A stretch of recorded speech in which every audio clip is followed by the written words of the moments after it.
out the news, talking heads, broadcast messages, press releases. They're telling you their side, but you just want the facts. And that's why you come to me. I give you the statistics without spin. Out of 116 million working age Nigerians, 35.5 million are employed full-time. That's 30%. I give you the context. I give you the history. I fight fake news with facts. Kayode. No, Kayode, I will let you talk. Kayode, I will let you talk if you let me talk. Kayode. That's why more and more Lagosians are tuning in. 500,000 Lagosians. 720,000. 970,000. Over 1 million Lagosians, they know that if you give me your afternoon, I will give you hard facts. Well done, Sandra, on all you do, going beyond the headlines and focusing on the facts. I am Sandra Ezekwesili, and these are your hard facts.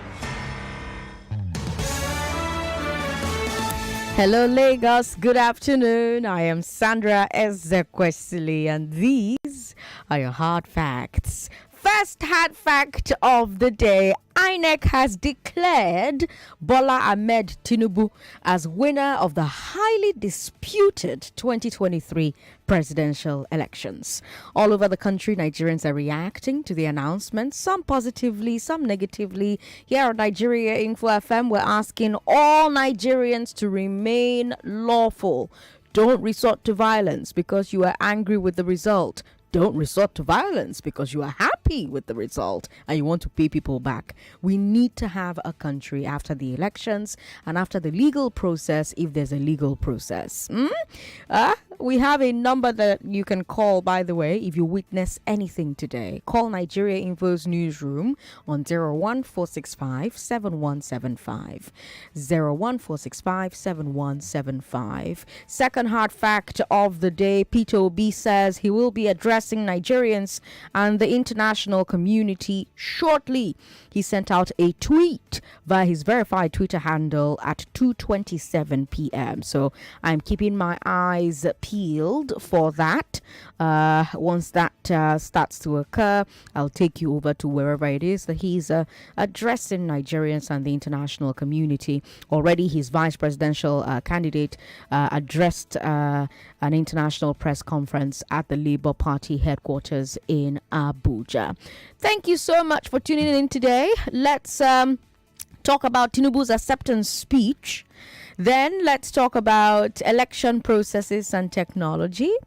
And then let's talk about INEC saying go to court to the opposition. There's no glass ceiling today. Let's keep talking about the election and technology and processes. Amara Wampa will join me at 4 o'clock. There's also no Balogun and Broad today. Let's talk some more about the election. Dr. Sam Amadi will join me at 5 p.m. After the news at 6, I will bring you the AFC-FTA discussion show. We have president-elect now, which means that exports should be on his agenda, top of mind. Increasing forex, one of the ways to increase forex are exports. So we have to bring you the export show so we can start sending agenda. Nah. You know what I mean? On the step down, let's talk some more about the election. Something monumental happened in this country and everyone has something to say about it. So we'll give you a chance to talk about it as much as you want to throughout today. Expect news, business and sports at the top of the hour every hour. But let's get started with today's Big Three. Lagos, I am Sandra Ezekwesili, and these are your hard facts. This is the Big Three. The Big Three on Hard Facts on 99.3 Nigeria Info. Did Tinubu strike the right tone? How would you score INEC's performance? Is INEC justifying politics of win at all costs and let them go to court? Those are the Big Three, Lagos. Let's talk. Joining me on the Big Three to talk about the election like he did during Mandate 2023 is Chief Andy Oboforibo. Chief, good to have you on the show. Welcome. Thank you, Sandra. INEC has declared Bola Ahmed Tinubu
Right? Let's take a point. In those places that INEC showed up late, they made up for it by the speed of accreditation and voting, and even in some places by staying on longer. Right. Even though we have report that they didn't do that everywhere. But let's say that. So let's leave that aside. Right? Now, after voting, this is not the first time people have been able to vote. Right? One of the problems in the 2011 election, especially the National Assembly election that came the first weekend, one of the key problems in lots of states like Rivers, Kano, even to an extent Lagos, was that people got to vote at polling units and they had a result from the polling units. But by the time the papers, the result sheets went to the collation centers, the results at collation changed. And then people were now hearing results that were different from what they had at their polling units. That was one of the major problems we had in 2011. It also happened to an extent in 2007. So this is an old problem, right? And BVAS, and electronic transmission, was brought in to help battle that problem. How? If now INEC is constrained that you can't just only carry results on paper, put them in a car and drive to the collation center, collate there, and then it's whatever result that gets there by car is one you use. But now instead, that at the collation center, in the presence of all the voters and all the agents, it's the result sheet that they all agree on is now snapped on the BVAS machine. A photograph of it is taken on BVAS, and that is transmitted electronically in real time, instantaneously from the polling unit to the INEC server. And that any collation that takes place at the collation center, if you like, go and write a result, go and write the most beautiful result you like on the moon, and come to the collation center. The collation officer under INEC rules is legally bound to compare whatever paper result you give him to the result he or she is seeing on IREV on their computer screen. And if the two results are not rhyming, if they're not saying the same number, according to INEC's own rules, the collation officer must, or the way they written the INEC result, shall means you don't have a choice. You're going to do this. The collation officer shall reject the paper result and go with the result on IREV for BVAS and change the result on paper and make the officer that brought the result endorse the change. That's what's written in INEC's rules. And it's done for a simple reason. The result that everybody agreed to at the polling unit and we have a proof of in real time instantaneously is more trustworthy than anything that came hours later. That's the simple rule. But what happened on election day? On election day, less than 10%, by election night, less than 10% of results from the 176,000 polling units were on BVAS. That means that in less than 10%, we can only be confident that 10% of the results we saw were the results in real time from the polling units. Meaning the whole essence of improving elections this time around by making it impossible to change the results at collation was defeated. So this election was not better than 2011. It was just more expensive because we spent a lot of money on these very fancy machines. But I will say this only applies to the presidential election. The National Assembly election, that's both Senate and Reps, were better than maybe any election I've seen. Okay. Why? Because on those elections, BVAS BVAS worked. BVAS was allowed to work. Results were, the portal worked and results were transmitted. Right. And those results sharp immediately. 100% of them on the server on election day. Lagos, let's talk. 0700-993-993-993. That's for men. Women, call us on 01465-7190. I'm seeing some activity at the Collation Center in Abuja, the INEC Collation Center in Abuja. I'm trying to figure out what the movement is. Perhaps they're trying to present certificate of return to the president-elect, Bola Ahmed Tinubu. So as soon as that starts, I will, of course, describe what's happening in Abuja to you. In the meantime, let's talk. 99.3, hello. Sorry about that. Give us a call back if you can. Hello. Hello, good afternoon. Good afternoon. What's your name, sir? Oh, my name is Sunday. I'm calling from VI. Welcome, Sunday. You see, the deal has been done, and that's all. What I can only say to Nigerians is that we should be patient if really that God wanted to use him and fulfill his promises for Nigerians. There is nothing we can do. And that was why former President Goodluck Jonathan said, I don't want bloodshed for Nigerians. So not everybody will accept that. So let the country be in peace. God will do his own perfect will. That's all. Thank you. All right. Thanks for calling. Anne is on the line. Hi, Anne. Good afternoon, Sandra. Good afternoon, Anne. So I'm calling from Coca. So I want to, if the House of Representatives and the Senate went uploaded, because all these three elections were cast at the same time. That's right. Don't you think that they purposely didn't want the presidential election to go through? That it's a sabotage from the INEC offices from day one. They purposely did this so that they can manipulate the result of the presidential election. Don't you think so? Please focus for your guest.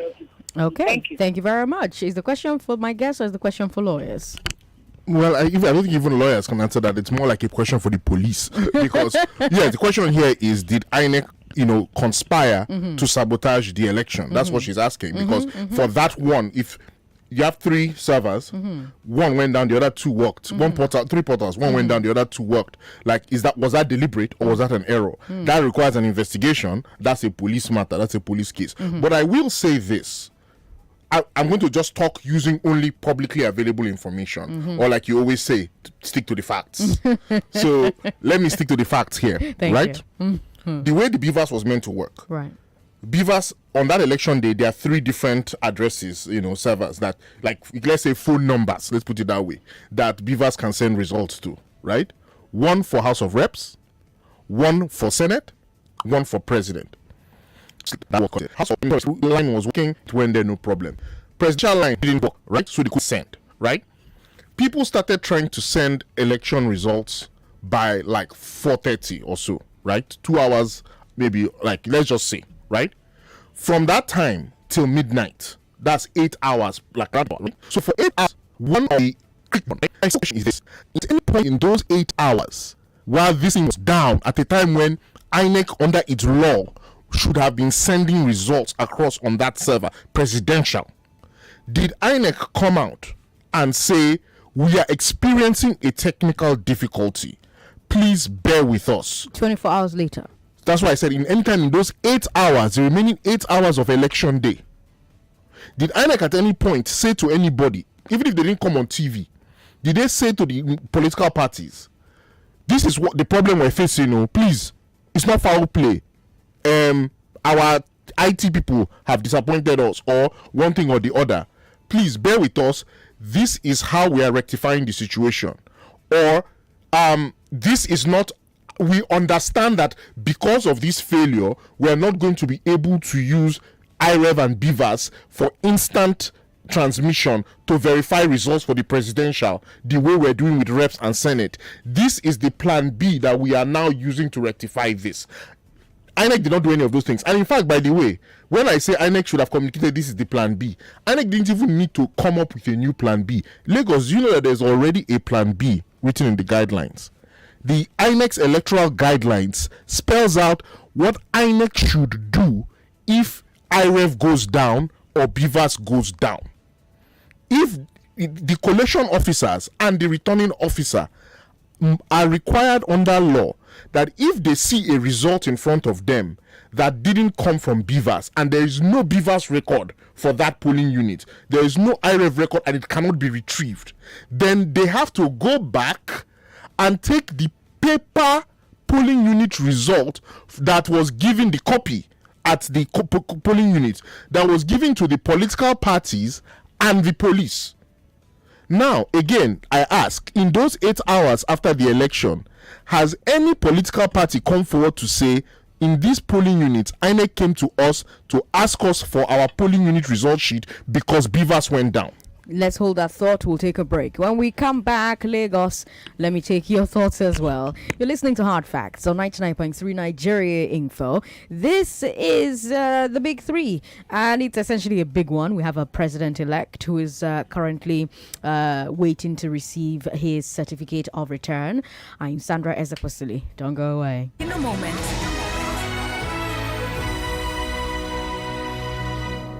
If you're wondering how I keep up with my groove, I stay hydrated even when I'm on the move. It's weigh me down cause I'm on the go. So have you refreshed and changed that with seaway water? Oh yeah, make you drink more water. Mind your business. Seaway for every family, live life to the fullest. Make you drink more water. Mind your business. Seaway for every family, live life to the fullest. You can do more when you're healthy and hydrated. Drink Seaway. Available in 75 cl, 150 cl, and dispenser water. Available in all stores near you. Also, download the Seaway Home mobile app to enjoy free delivery to your doorstep. Always choose the water you can trust. Seaway for every family.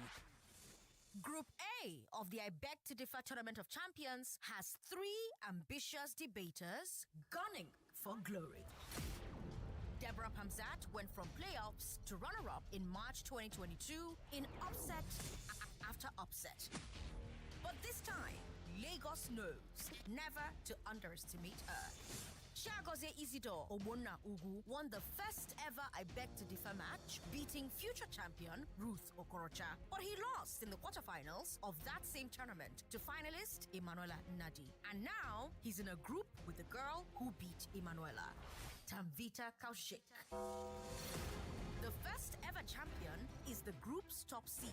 Will she retain her undefeated streak? Find out this March at the I Beg to Differ Tournament of Champions on 99.3 Nigeria Info FM and Wazobia Max TV.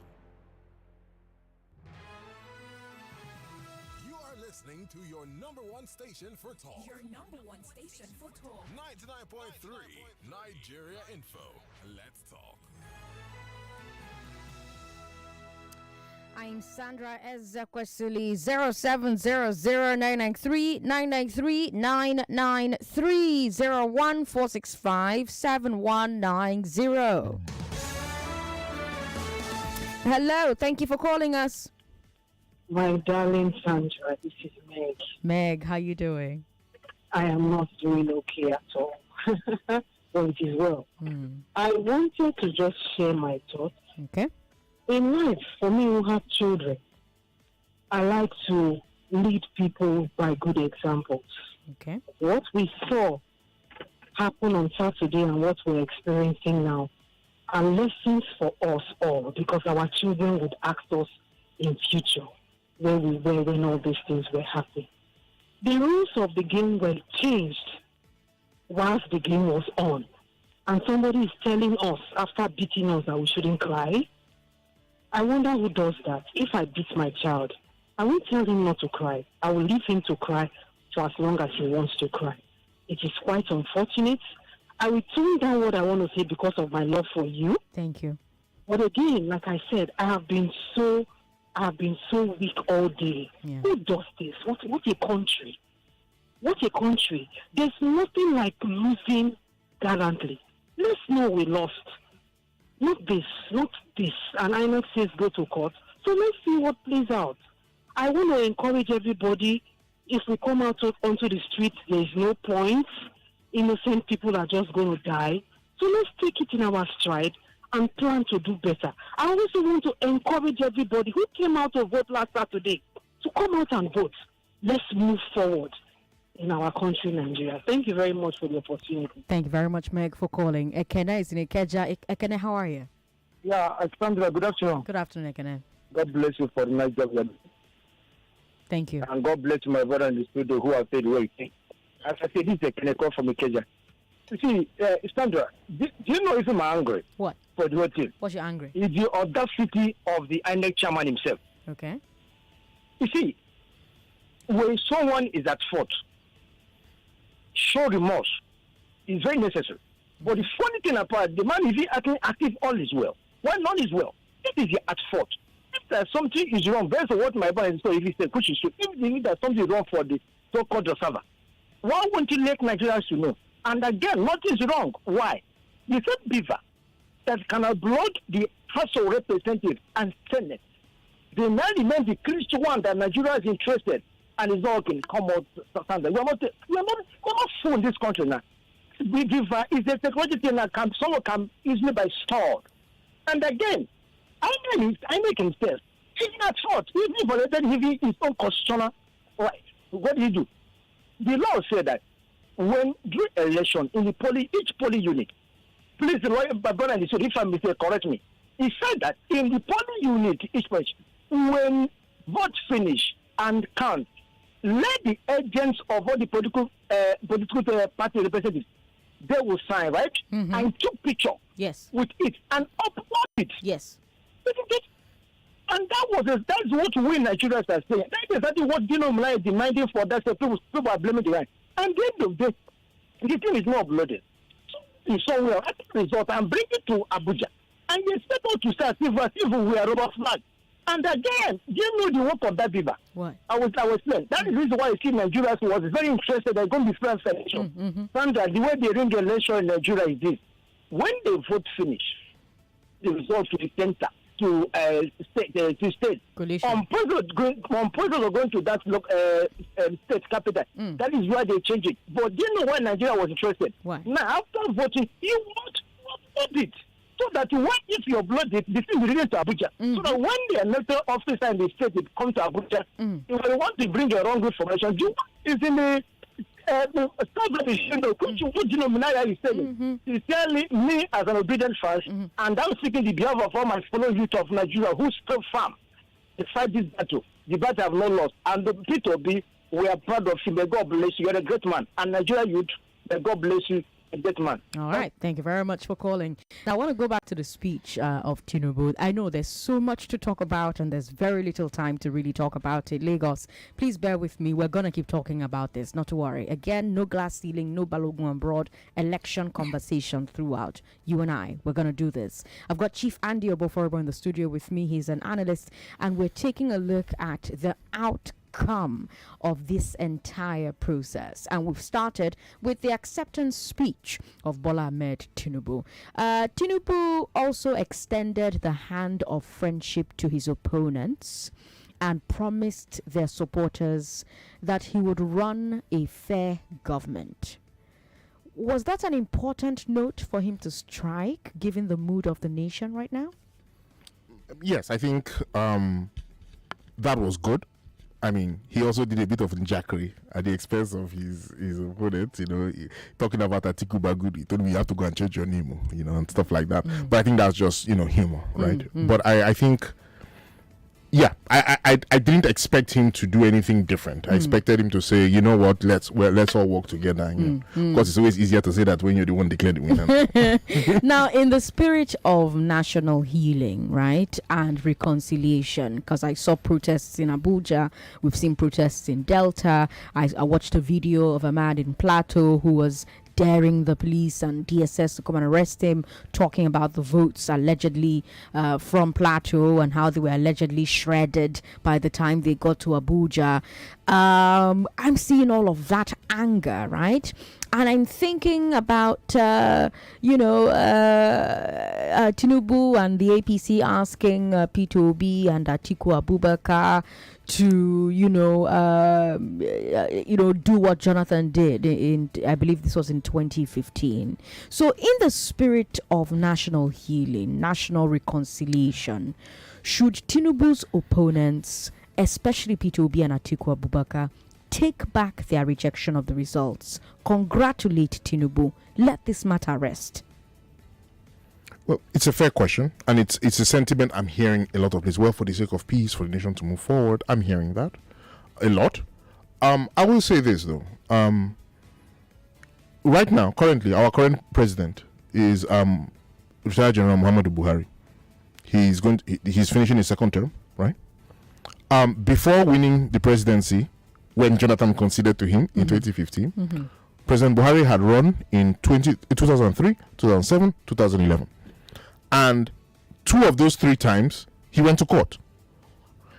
All 3 times, he refused to accept that he had lost the election. He did not congratulate the winner. He rejected it, right? He rejected the result. Twice, he went to court. Did Nigeria break down? No, we're still a country.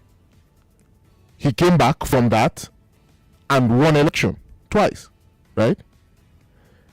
He rejected the 3 times he lost, never congratulated his opponent. That did not lead to the breakdown of law and order. It did not lead to the breakdown of national unity and national integrity. It did not lead us to, oh God, the country is gone, right? So when people say, for the sake of national unity and for the sake of peace and for the sake of progress, just leave it and sit down, they are not being honest, or they are not looking at what has actually happened in real life. Buhari never accepted. It didn't change anything. He went to court. The court denied him. It didn't change anything. He stayed in the system. He ran again and he won. Now, Buhari himself he appointed Mahmoud Yakubu, who oversaw this process, right? I think part of the reason why nobody will hear anything from Buhari is that Buhari say, people are complaining about election now. The 3 times that I complained, anybody listen to me. So I don't expect to hear anything from the president himself. The man he has congratulated Bola Tinubu and says you're fit for the job. Yes, and said that I know all of you that you lost. I know he's paying you, and I think I felt like he was saying about I know because he paid me to my own turn. Don't worry, turn by turn. But I think. But on a more serious note, I think it's emotional blackmail when Nigerians are made to feel like the national unity is so fragile that a simple court case will scatter it. Buhari's 2 court cases didn't scatter the national unity, right? There is a big space of legal and lawful rejection of election results. There is a big space for legal and lawful action when in the face of a election result that you believe is illegal. Because let's remember, these people who are shouting, like President Buhari shouted in 2003 and 07 and 11, President Buhari wasn't shouting because he lost. President Buhari was shouting because he felt the laws were broken, that the election was stolen criminally. And there is no human being in this life and in this country that should be expected to remain silent if they believe a crime is committed against them. If somebody comes to your shop and steals, you will shout ole ole. So now it may be that they didn't steal from you. It may be that it's not a thief. But we won't first say, oh, why are you shouting ole ole? Do you want this market to scatter? No. We will first hold the person, investigate it. If it turns out that the person is an ole, we jail him and return your property. If it turns out the person is not an ole, we free him and then maybe we hold you and say, why were you blowing false alarm here? If it was a misunderstanding, we say, no, it was a misunderstanding and we let it go. But that shout of ole ole is a necessary part of the democratic process. Okay, let's go back to the phone lines. 0700-993-993-993 01465-7190. I don't know if we still have Paul from Egeda on the line. I see that we still do. Hi, Paul. I am still here, Sandra. Paul, welcome. As 30 minutes now waiting. Well, yeah, Sandra, do you know why I waited this long? Why? I am angry. My son voted for the first time in his life after graduating from the university. Oh. I am angry. I left Apapa 5 a.m. because that was where it was on Friday night to the morning time, and I wore my canvas and walked down from Apapa to Egbeda to go and vote. Wow. Look at how many kilometers I covered. Wow. And I was there. The whole electoral process took place. Vote counted, written down, signed by all party agents. The senatorial and House of Rep were transmitted immediately. The presidential, the guy in question there, the presiding officer said he was not given the passcode. Then we were asking him, what do you mean by saying you were not given the passcode? He said he doesn't have the code to transmit the presidential result. So the police personnel that was there was handicapped. She didn't even have a baton in her hand. So there was nothing she could do. We protested and protested and protested. Their vehicle came and took him away. Now, before this time, Sandra, you've been educating us. Nigeria Info have been telling us that election has consequences. It is those consequences that made us to go out and take the pain, trek from our papa to Egbeda to go and vote. And then you did not upload my vote as you promised. 400 billion, if I'm not mistaken, was released to INEC for this election. And I had many times when the INEC chairman promised Nigerians, both home and abroad and the whole world, even in the Chatham House, that this thing will be transmitted from the polling unit. And apart from that, that they have backup. They have backup in case there is somebody is hacking into their system. They have a backup, a system that will recover whatever that have been tampered with. That's right. And like your guest in the studio said, Dino Melaya did not ask a wrong question.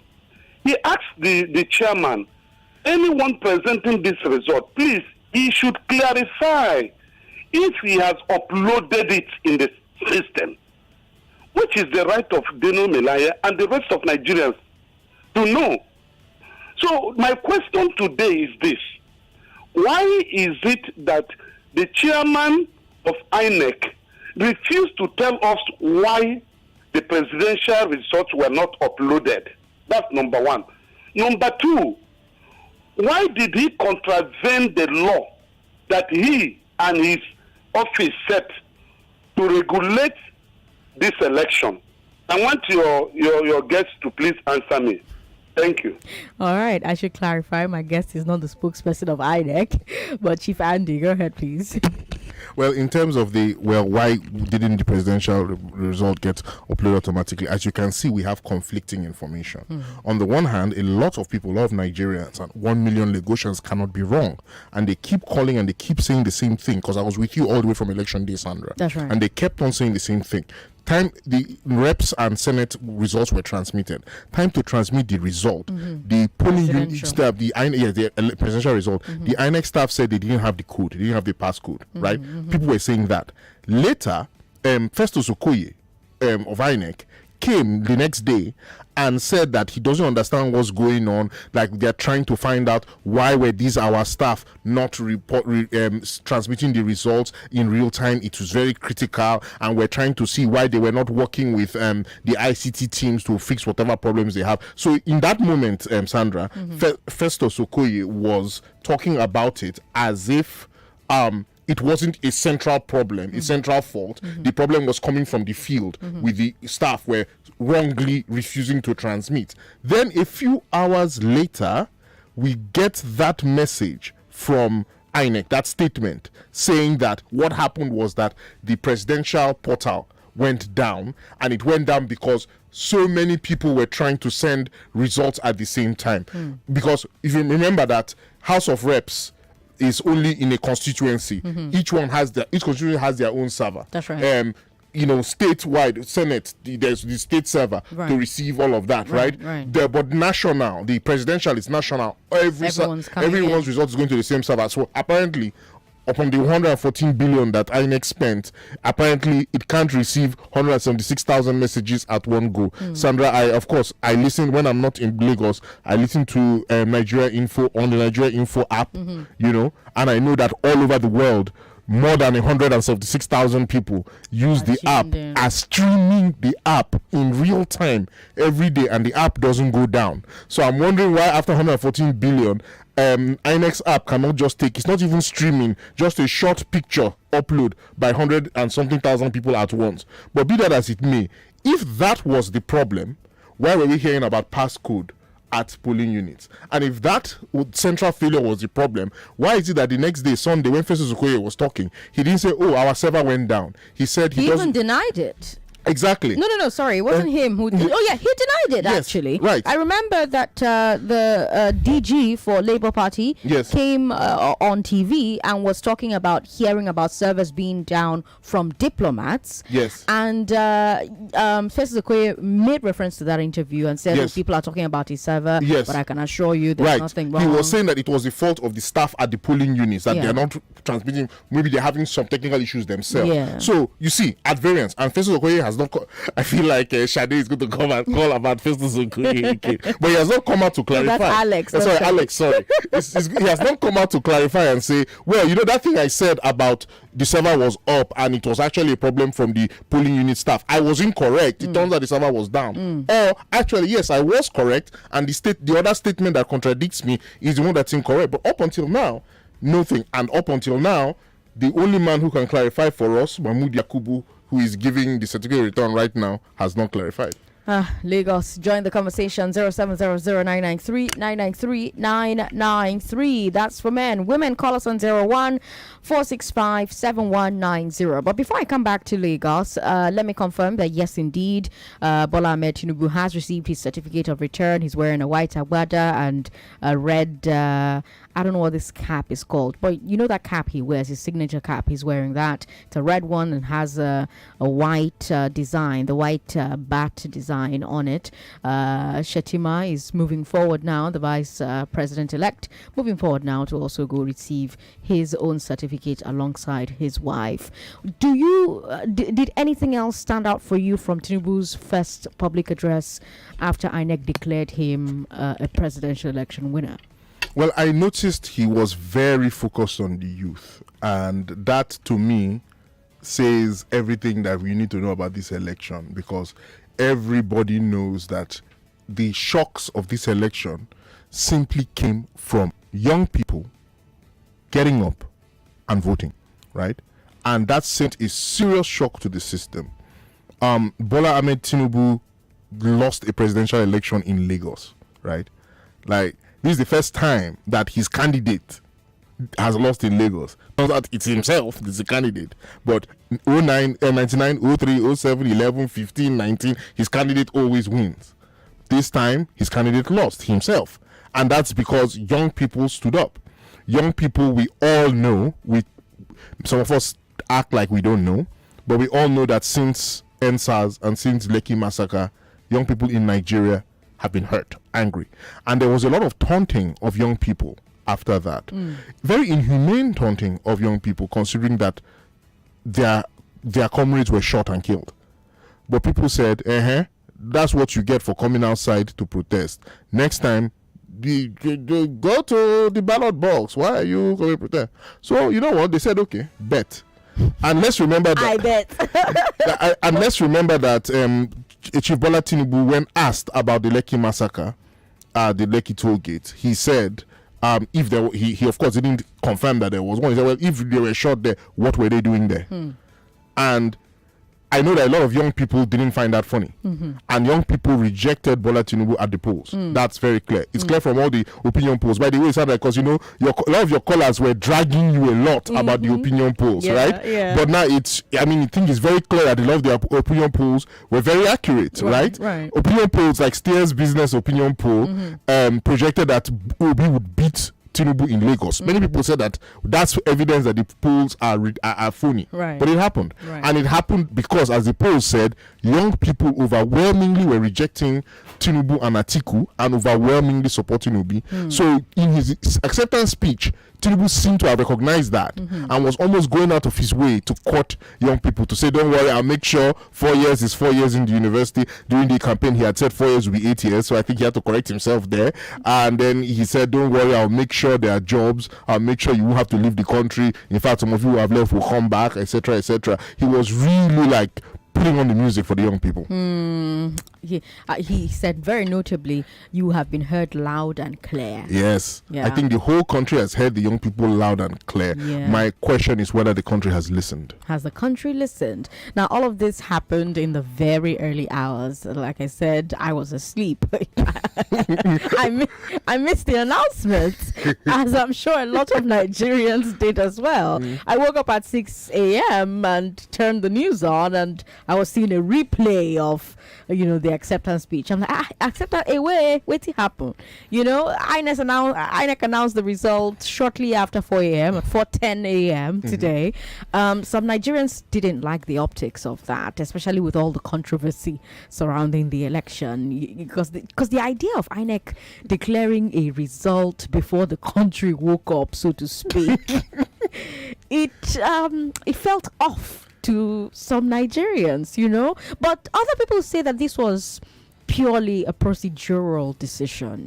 The final state results came at that time, so Professor Yakubu decided to go ahead instead of delaying. Are there merits to both sides of this debate? So this reminds me of something that my late father used to tell me that used to happen in the old days when he was a teacher at a county grammar school in Ikwereche, as a just after secondary school. He used to say that community football, and the referee would keep his bicycle just at the sideline, at the side of the pitch.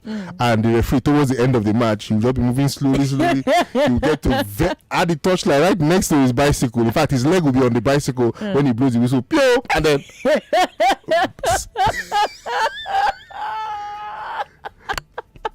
and then he would cycle away before anybody can catch him and say, "Wait, what do you blow for this match?" So that... that seemed a bit like that, but I think I see both sides of the argument. I think, yes, there was an argument for expediency. Results had come.